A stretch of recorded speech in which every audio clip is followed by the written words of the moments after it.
Dr. Sarah Chen stood before the massive holographic display in the Orbital Defense Command Center, buried deep beneath the Rocky Mountains. The three-dimensional representation of the solar system showed what appeared to be a glitch, a pinprick of light moving against the normal planetary trajectories. But Sarah knew better. After 15 years of watching, waiting, and preparing, first contact was no longer a question of if, but when. Deputy Director, the object has changed course again. Lieutenant Rodriguez reported from his monitoring station. It's definitely not natural. Sarah nodded, her expression remaining neutral despite her racing heart. Track its trajectory. Alert Director Matthews and activate Protocol Sentinel. The probe, sleek, angular, and roughly the size of a small bus, had appeared 3 days ago, moving in ways that defied normal orbital mechanics. Its presence confirmed everything they had feared since discovering the ancient warning buried in the Martian ice caves a decade and a half ago. Within minutes, Director William Matthews strode into the command center, his silver hair disheveled as if he'd been sleeping. "Talk to me, Sarah." "The probe is conducting a systematic scan of our defensive installations, sir," she explained, manipulating the hologram to show the object's movement patterns. "But it can't detect anything thanks to the quantum camouflage fields. As far as it can tell, we're still a primitive civilization barely capable of reaching our own moon." Matthews studied the display, his weathered face illuminated by the soft blue light. "They're finally here, just like the warning said they would be." He turned to face the assembled staff. "Ladies and gentlemen, initiate Operation Looking Glass. Everything we've built for the past 15 years is about to be put to the test." Throughout the solar system, hidden sensors and automated defense platforms silently tracked the alien probe. Humanity had used the warning time well. The ancient message left by the long-vanished Martian civilization had been clear. The Dominion was coming, and they consumed every technological civilization they encountered, assimilating their knowledge and destroying their independence. But Earth had an advantage no other civilization had possessed: forewarning and humanity's unique talent for preparation and adaptation. Deep in classified facilities across the globe, scientists had reverse-engineered the Martian artifacts, advancing human technology by centuries. The quantum camouflage fields hiding Earth's true capabilities were just the beginning. "Sir," Rodriguez called out, "the probe is transmitting a burst of data toward the Oort cloud." "Let it," Matthews said. "They'll see exactly what we want them to see, a promising but primitive world, ripe for conquest." He turned to Sarah. "How long until the invasion fleet arrives, based on the Martian predictions?" Sarah consulted her datapad. "If they follow their usual pattern, 3 to 6 months. They'll want to strike before we advance enough to pose any real challenge." Matthews nodded grimly. "Then we have 3 months to complete the final preparations. Humanity has never faced a true existential threat before, at least not one we knew about in advance. We won't waste this advantage." Over the next weeks, Earth's hidden defenses were brought to full readiness. Quantum-shifted battle stations phased into combat positions, invisible to conventional sensors. The planetary shield grid was tested and calibrated. Advanced weapon systems, combining Martian principles with human innovation, were deployed throughout the solar system. Sarah worked tirelessly, coordinating the global defense network from her post in the command center. The weight of responsibility was enormous. The survival of human civilization would depend on the success of their preparations. But as she watched the defense platforms taking their positions, she felt a surge of pride. Humanity had taken the warning seriously and united in secret to face the threat. The probe departed as suddenly as it had arrived, accelerating toward the outer solar system. In its wake, it left a changed Earth, not in any way visible to its sensors, but in the hearts and minds of those who knew what was coming. The time for hiding in the shadows was almost over. "They'll be expecting an easy conquest," Matthews said, standing beside Sarah as they watched the probe disappear from their sensors. "An isolated world, technologically inferior, ripe for absorption into their dominion. Instead, they're going to find something they've never encountered before. A humanity that knows they're coming and has spent 15 years preparing to say no. Sarah smiled slightly. The Martians warned us because they thought we might be different, that we might succeed where they failed. Time to prove them right. As the probe vanished into the darkness of space, Earth continued its seemingly peaceful orbit around the sun. But beneath that peaceful exterior, humanity's greatest defensive network hummed with power, waiting for the coming storm. The Dominion would arrive expecting to find sheep ready for slaughter. Instead, they would find wolves in sheep's clothing, waiting and ready. The next 3 months would determine the fate of human civilization. But for the first time in history, humanity would face an alien invasion, not with panic and desperation, but with careful preparation and quiet confidence. The silent watch was almost over. Soon, the galaxy would learn that humanity's greatest strength wasn't just its technology or its weapons, but its ability to face a known threat and methodically prepare to meet it. The game of deception was about to end, and the real test of humanity's preparations would begin. The Dominion fleet arrived precisely as predicted, their massive ships tearing holes in space as they emerged from faster-than-light travel.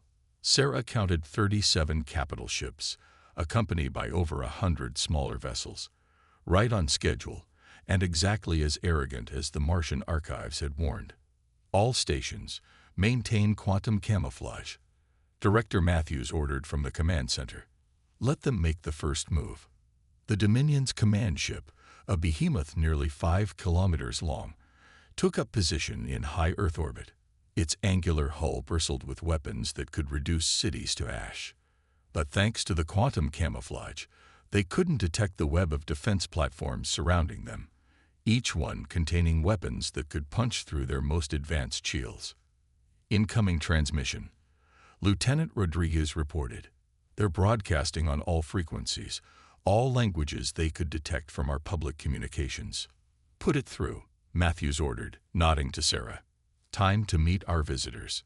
The main screen flickered to life, revealing a humanoid figure with iridescent scaled skin and multiple sets of eyes arranged in a crown-like pattern. People of Earth. The alien spoke, its words automatically translated by their systems. I am High Commander Valkyris of the Dominion Fleet. Your world has been chosen for ascension into our great empire. Prepare to receive our envoys and begin your integration. Matthews stepped forward, his voice calm. This is Director William Matthews of the Earth Defense Council. We appreciate your offer, but Earth must respectfully decline integration at this time. Multiple sets of eyes blinked in what appeared to be confusion. Perhaps I was unclear, Director Matthews. This is not an offer. The Dominion has selected your world. Resistance would be. Valkyris paused, searching for the right word. Counterproductive. No, High Commander, Matthews replied. I don't believe you were unclear at all. But neither was I. Earth declines. Sarah watched the alien's expression shift from confusion to irritation. The Martian archives had been very clear about the Dominion psychology. They couldn't comprehend real resistance from primitive worlds. Your species has barely achieved lunar travel, Valkyris said. You cannot hope to resist. Accept our guidance, and your transition will be peaceful. Resist, and we will be forced to demonstrate our power. Matthews smiled slightly. Before you make any demonstrations, High Commander, I suggest you scan your surrounded space more carefully. On cue, Sarah entered a command sequence. Throughout the solar system, quantum camouflage fields began to drop, revealing Earth's true defensive capabilities. Thousands of battle platforms emerged from their dimensional shift, their weapons already locked on Dominion ships. The planetary shield grid shimmed into visibility, its energy matrix far more advanced than anything the Dominion had encountered before. Impossible. Valkyris took a step back, their multiple eyes widening. These readings, this technology. We've been expecting you. Matthews said simply. The Martians left us a warning about the Dominion. We've spent the last 15 years preparing for this conversation. The Martians were extinct before we reached this sector, Valkyries protested. Their civilization was lost. Not lost, Sarah spoke up. They left a legacy.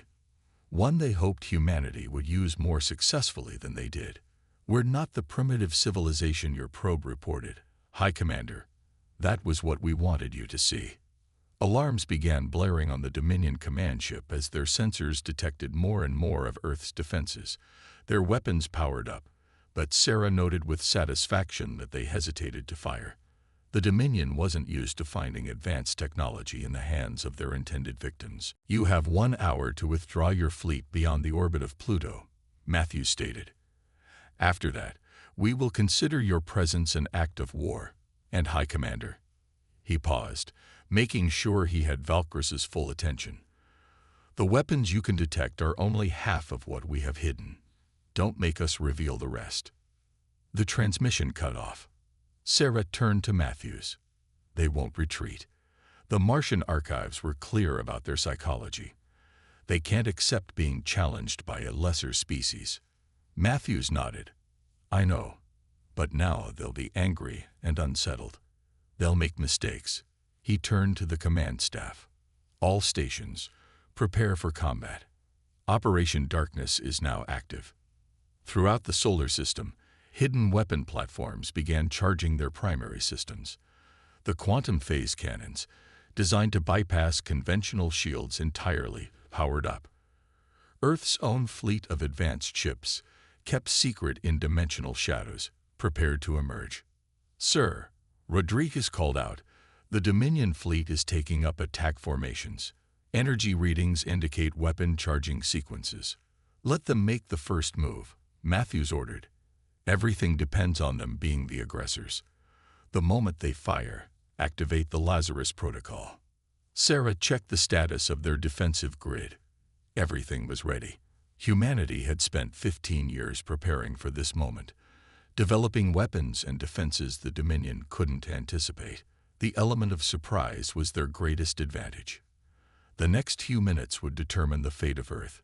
But as Sarah watched the Dominion fleet maneuver into attack position, she felt strangely calm. They had done everything possible to prepare. Now it was time to show the galaxy that humanity wasn't just another primitive species waiting to be conquered. The real war was about to begin, and Earth was ready. The Dominion fleet's first volley lit up space like artificial suns, their energy weapons powerful enough to crack continents.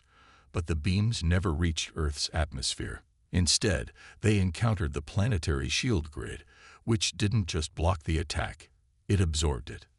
Lazarus protocol activated, Sarah announced, her fingers dancing across her control panel.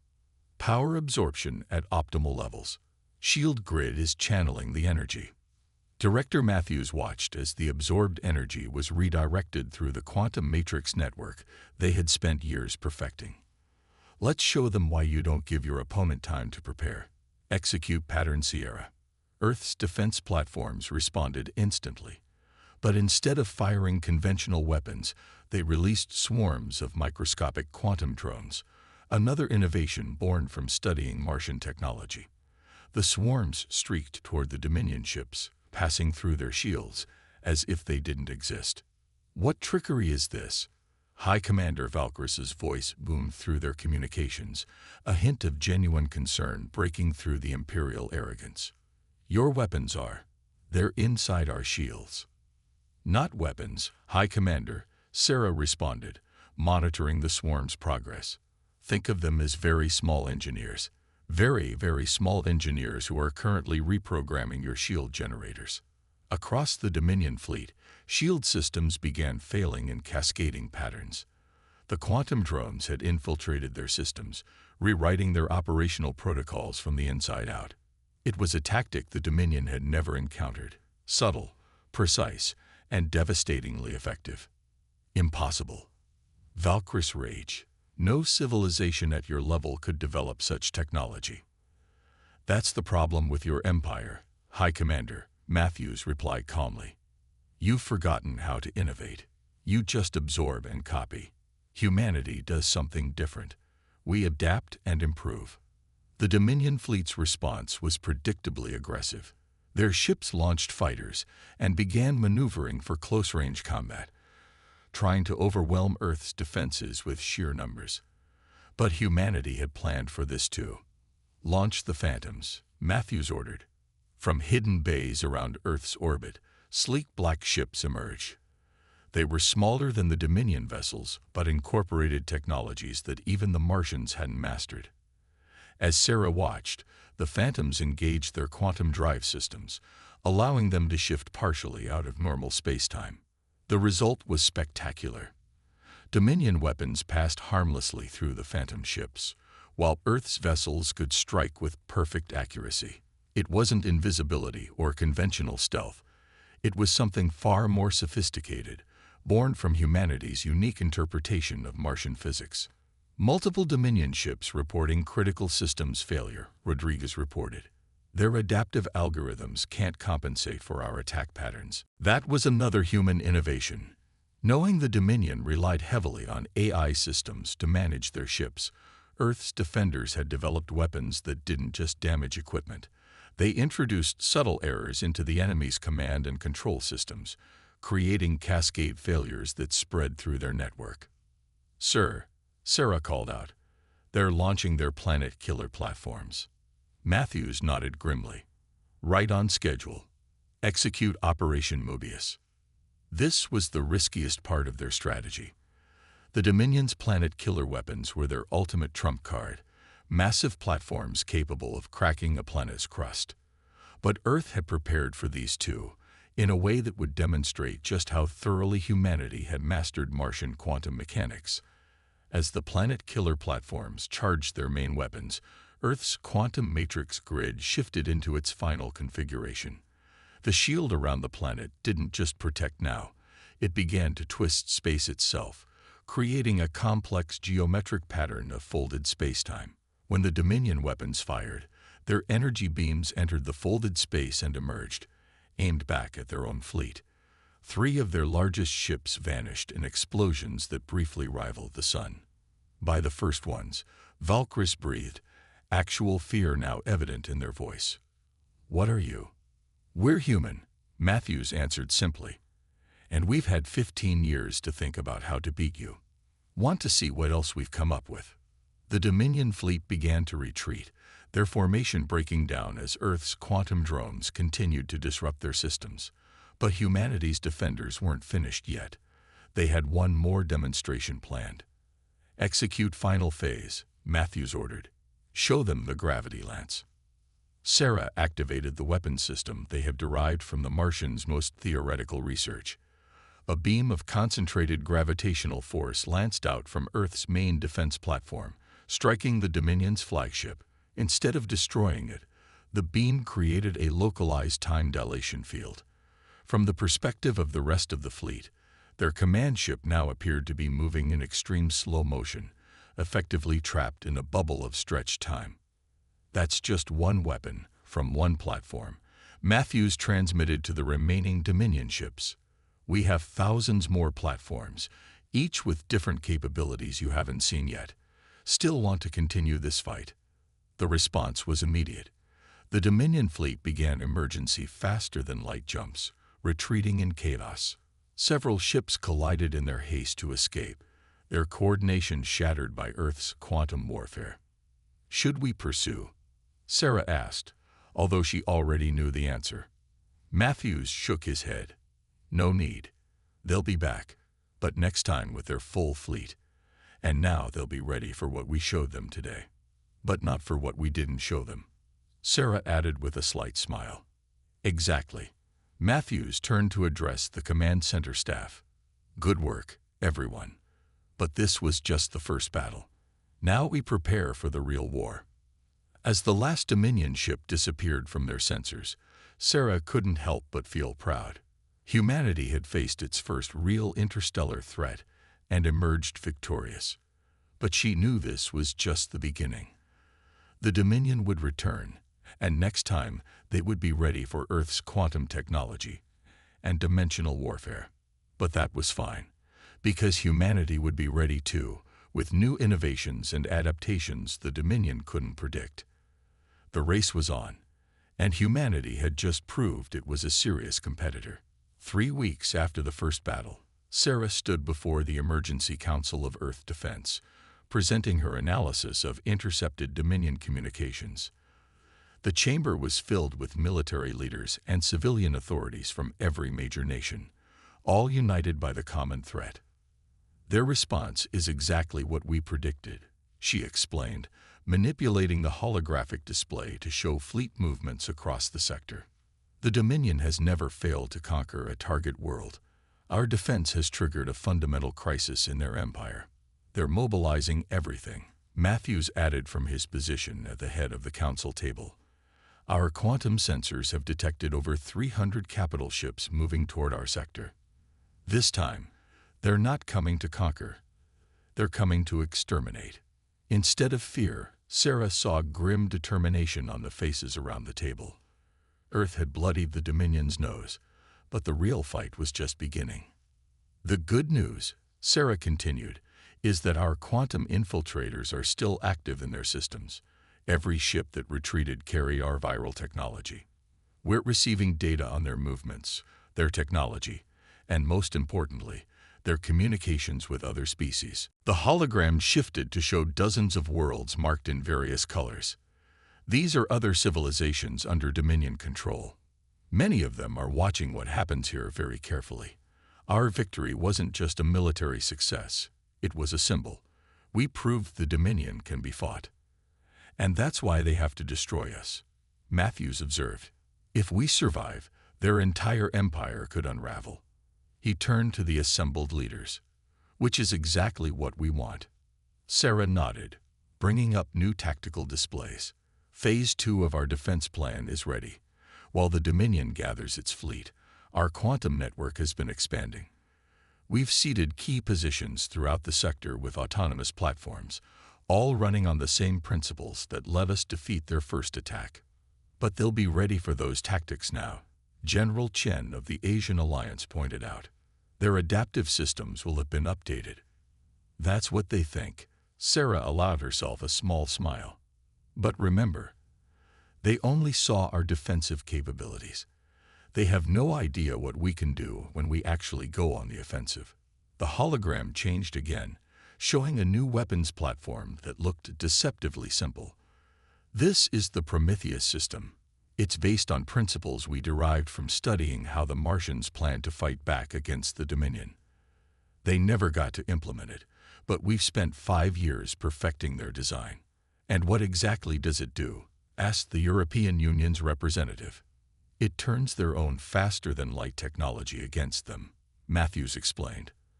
When their fleet arrives, they'll create hundreds of ruptures in space-time to emerge around Earth. The Prometheus system hijacks those ruptures and redirects them. Understanding dawned on the council members' faces. The Dominion's entire fleet would emerge not in Earth orbit, but in carefully predetermined kill zones. We've also made contact with resistance movements on 3 Dominion worlds, Sarah continued. The quantum infiltrators we planted gave us access to their secure communications. There are a lot of species in the Empire who've been waiting for a chance to break free. You're suggesting we turn this into a real war, General Chen said slowly. Not just defending Earth, but actively working to break apart their empire. They gave us no choice, Matthews replied. The Dominion won't stop until either we're dead or they're defeated, and humanity has never been good at just playing defense. The council chambers erupted in discussion as the implications became clear. This wasn't just about protecting Earth anymore. It was about fundamentally changing the power structure of the galaxy. Sarah brought up another display, this one showing the status of Earth's industrial capacity. Every factory and research facility on the planet had been working at full capacity since the first battle, producing more advanced weapons and defenses. We have 3 weeks before their main fleet arrives, she announced. In that time, we'll have doubled our defensive capabilities. But more importantly, we'll have completed the Prometheus network. When they come for us, they'll find themselves spread across half the sector, facing not just Earth's defenses, but uprising on a dozen worlds. And if they adapt to that, someone asked. Then we'll adapt faster, Matthews said firmly. That's what humanity does best. We've spent 15 years learning and improving on Martian technology. Give us another 15 years of actual combat experience, and there's no telling what we'll develop. The Council voted unanimously to proceed with the expanded war plan. As the members filed out to begin preparations, Sarah stayed behind with Matthews, watching the tactical displays showing the approaching Dominion fleet. "We're about to change the galaxy," she said quietly. "Everything we do in the next few weeks will reshape the power structure of an entire civilization." Matthews nodded. The Dominion spent thousands of years building their empire through fear and overwhelming force. We're going to tear it down in months using innovation and adaptation. And then we help build something better. Sarah finished. The Martians believed we could be different, that we could unite the galaxy instead of conquering it. Time to prove them right. As Earth's defenses continued to grow and evolve, the quantum infiltrators in the Dominion systems kept transmitting data. The empire they had thought invincible was about to face something it had never encountered before. A species that didn't just fight back, but inspired others to rise up as well. The real war was about to begin, and humanity was ready to show the galaxy what real innovation looked like. The massive holographic display in Earth's command center showed hundreds of ruptures in spacetime as the Dominion's main fleet arrived. But instead of emerging in a coordinated attack formation around Earth, the ships appeared scattered across dozens of predetermined locations throughout the sector. Prometheus system functioning at optimal efficiency, Sarah reported, watching as the confused Dominion ships tried to regroup. 87% of their fleet has been redirected to our designated zones. "Send the signal," Matthews ordered. Across the sector, quantum transmitters activated, broadcasting a message to every civilized world in the Dominion's empire.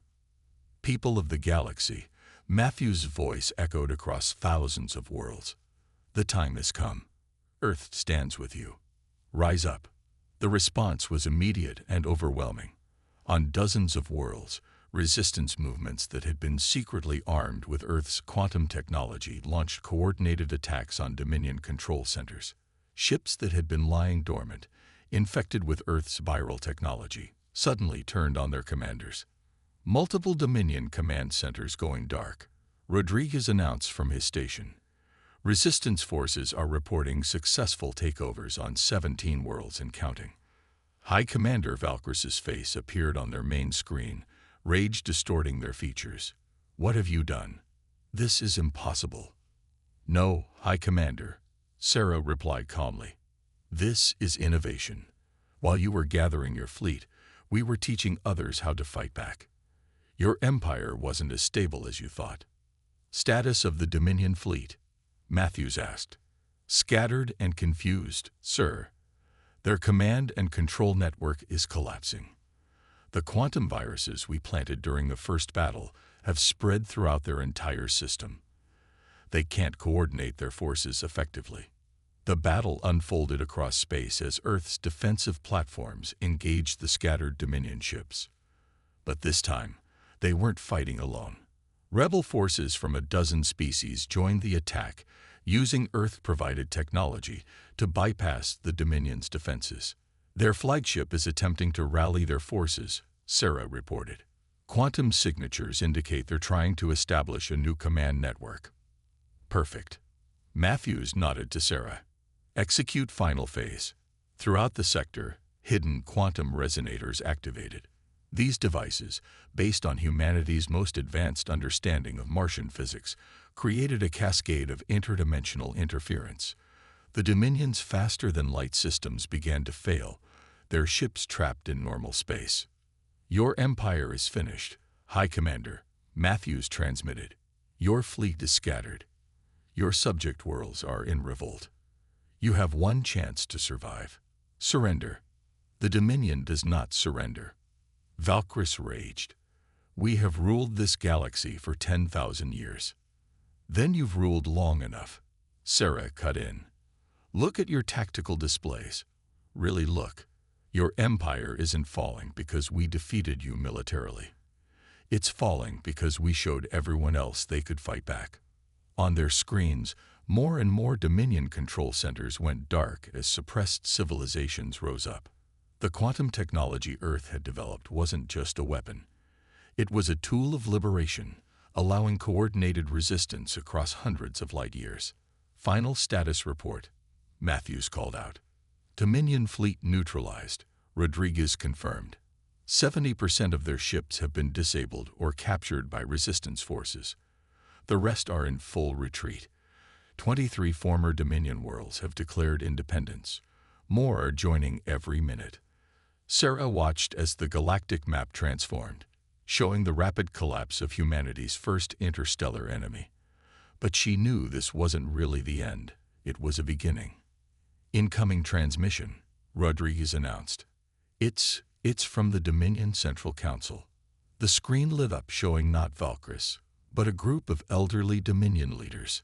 Their once proud bearing was gone, replaced by the look of those who knew their time had passed. People of Earth, the head counselor spoke, you have done the impossible. You have broken the unbreakable. We wish to discuss terms. Matthews straightened. The terms are simple. The Dominion Empire ends today. In its place, we propose a new alliance, one of equals, where technology and innovation are shared, not hoarded. Where species help each other advance, not conquer each other. And if we refuse, then we continue releasing our quantum technology to every species in the galaxy, Sarah answered. How long do you think your remaining power will last when everyone has the ability to fight back?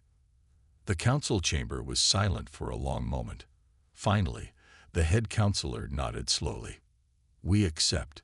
The Dominion Empire is no more. As celebrations erupted across Earth and dozens of newly freed worlds, Sarah turned to Matthews. The Martians were right about us, she said quietly. We didn't just fight back. We changed everything. Matthews nodded, watching the tactical displays show the beginning of a new era in galactic politics. This is just the beginning. We got a galaxy full of species who've never known true freedom or innovation. Time to show them what humanity does best. Adapt, improve, and build something better. Across the sector, ships from dozens of species began moving toward Earth, not in conquest, but in celebration and cooperation. The age of the Dominion was over. The age of innovation and collaboration was about to begin. And humanity, the species that had spent 15 years preparing for this moment, would lead the way into a new dawn for all civilizations.